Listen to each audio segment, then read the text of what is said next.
She wore that dress, the one I bought her during our brief stay in Venice. Deep crimson satin, the color of spilled secrets. It hugged her like memory, bold and unforgiving. The low back revealed skin I once memorized inch by inch.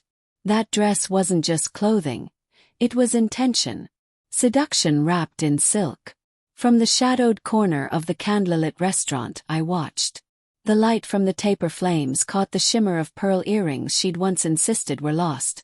Somewhere at the gym. Now they danced against her neck like ghosts. Her laugh floated into the room. Brittle, rehearsed. I studied her every movement. Her gestures had changed. She played with her hair more, leaned forward like every word across the table mattered. She wasn't pretending with him the way she pretended with me. She didn't know I was there. She didn't know I had been there all along, behind the scenes, watching, calculating, waiting. The waiter approached her table, slipping a small folded note into her palm as naturally as a wine menu. He executed it perfectly. He should have. I'd coached him myself. His timing, the angle, the delivery, all deliberate. She opened the note and read the handwritten line. I hope the risotto is still your favorite. Her blood drained. The fork fell. Her fingers trembled. The smile, that polished practice thing, vanished. A splash of wine toppled from her glass, blooming like a wound across the starched white linen. Her companion looked up, startled. He had no idea. She looked cornered. Like a doe catching scent of the hunter only after the first arrow had already pierced the trees. This wasn't random. This moment had taken nearly a year to build. Her name was Lily back then. We met in college. She was electric, clever, quick-tongued, impossible to ignore. I was quieter, calculated. A finance major with a brain full of numbers and a heart prone to loyalty. She used to say I grounded her, that I was her constant when the world spun too fast. We built a life, 12 years of it.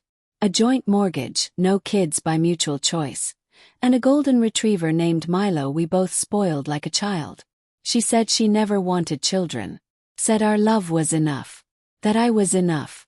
But cracks don't show until pressure builds. Started small. Missed dinners. Work emergencies. The business trip to Chicago that, according to her airline record, never existed. Then the sudden passcode change on her phone. A single subtle shift, but to me, it rang like a siren. People lie with words. Their behavior, though, that's where truth hides. I didn't confront her. I watched. I cloned her phone. Synced her laptop to a private server. Slipped a tracker into the lining of her glove box. I gave her freedom. Just enough to walk into her own trap. Within weeks I had it all. Hotel rooms. A man younger, smug, married. He called her Scarlett. She called him Alex. They exchanged stolen kisses, hotel bookings, and cheap poetry in encrypted apps. She sent him pictures from our bedroom. She called me safe, predictable. She had no idea I was reading every message.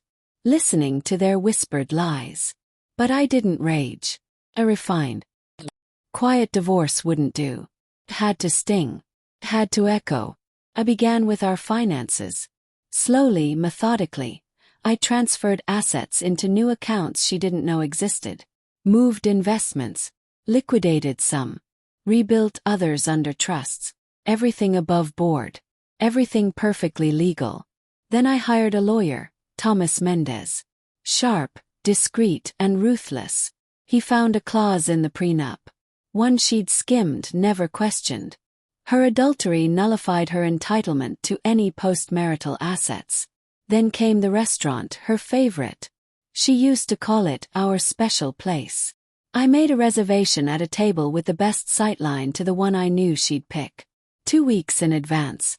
The waiter, friend from university. He owed me a favor.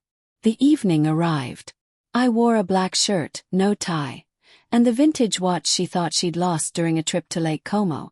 She used to trace its face with her fingers when we lay in bed. She'd given it to me on our 5th anniversary. They walked in holding hands. She didn't see me. She laughed, leaned into him, kissed his cheek. That's when I passed the note to the waiter. When she fled to the restroom, I sent her a message. Check your inbox. Attached. A file. Dozens of screenshots, transcripts, photos, GPS logs, audio recordings. At the end, a finalized divorce agreement with her name already signed. Digitally. She didn't reply. She returned to the table, pale, shaken. Her lover sat upright, trying to make sense of her silence. As I walked past their table, I slipped him my business card. On the back I'd written, "Your wife knows everything." His face went sheet white. He grabbed his phone. She followed me out into the street.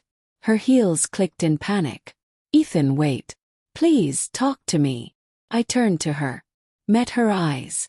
"No lawyers needed. You've lost it all." 3 weeks later it was over. She signed everything without a fight. She knew what a courtroom would do to her. She packed her things and left, Milo at my side, watching the door close without so much as a whine. Kept the house, the money, my peace. As for her lover, his marriage imploded. His wife sent me a thank you card. Later, flowers. Even later, dinner. We laughed. Too much maybe. But it felt like poetic justice, didn't it?